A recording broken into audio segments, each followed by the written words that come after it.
All right, what's up, guys? Today we're going to be talking about what is the basal metabolic rate. So, basically, the basal metabolic rate is the rate at which your body naturally burns calories during the course of daily activity. And we'll say that, every single person's body is different. And so, naturally, every single person's basal metabolic rate is going to be different as well.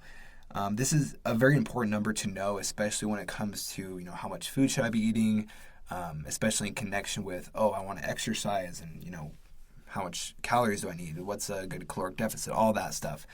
With that said, though, it does take some getting used to your body, tracking food, tracking exercise to kind of figure out and tune in on, what this rate is for your body.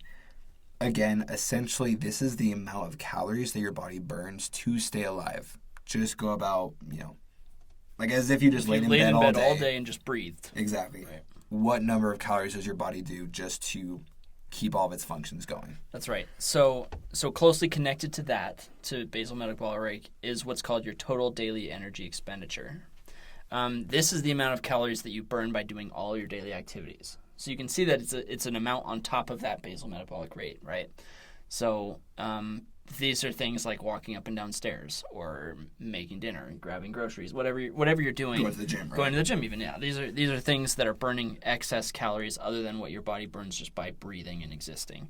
So understanding your total daily energy expenditure allows you to learn more about how your body works and how many calories your body needs each day.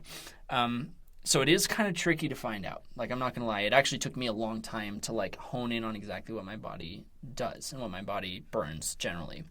The way to start is by tracking your daily food intake, and through, there's a lot of helpful apps and things like that can help to track caloric intake and whatever. So you track that in conjunction with how your weight is trending or fluctuating. So if you do that, if your food intake remains steady, let's say I'm eating 2,400 calories every day, right, on a consistent basis, and I'm consistently gaining weight, by definition that means that I'm taking in more calories than I'm burning, which should tell me that my total daily energy expenditure is less than 2,400 calories, right? And vice versa. If I'm, taking in 2,400 calories a day and I'm consistently losing weight, it means that my caloric or my total daily energy expenditure is more than you're consuming. Than that, higher than that 2,400. So as you gain muscle, as you change, as your body changes, that number changes, right? Your body's always in fluctuation, and your body's kind of adjusting, right? As you gain muscle and you eat more protein, that number generally increases. Is something to keep in mind. That your body will need more energy to maintain that extra level of muscle, because it's harder to maintain muscle than it is to maintain fat, right? Yeah. So your body also uses more energy, like we've mentioned in previous videos, just to utilize the protein that you're actually eating. And so this is a consistent exercise that you need to do, is that you're tracking what you're eating, knowing how many calories you're intaking, and then watching what your weight is doing. Yeah, because how your body feels too. Exactly, right? And how you feel, right? So if let's say you're trying to lose weight and you find out, I'm eating 2,200 calories a day, and I'm losing weight on about a half pound a week, whatever.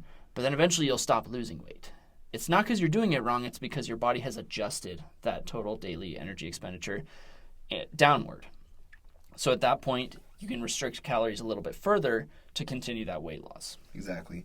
One caveat I will say, kind of on a separate topic, many of you probably have Fitbits or Apple Watches and stuff like that, and you'll probably think, I already know this number because my Apple Watch tells me, right? Right. While that number that your Apple Watch estimates is very helpful, we do know that most of these trackers are also, slightly inaccurate, up to 10% above or below this number. Mm-hmm. And so while you may think, I'm just going to go with that number, we would recommend, track your food, track your weight, kind of see the trends to hone in a little bit better on that number, because that's going to be super helpful for, achieving your fitness goals. Yeah. I would certainly never trust whatever, if you just look it up on a website or whatever, I would certainly never trust that. I would find it yourself and hone in better and in a more holistic way exactly how your body works. Exactly.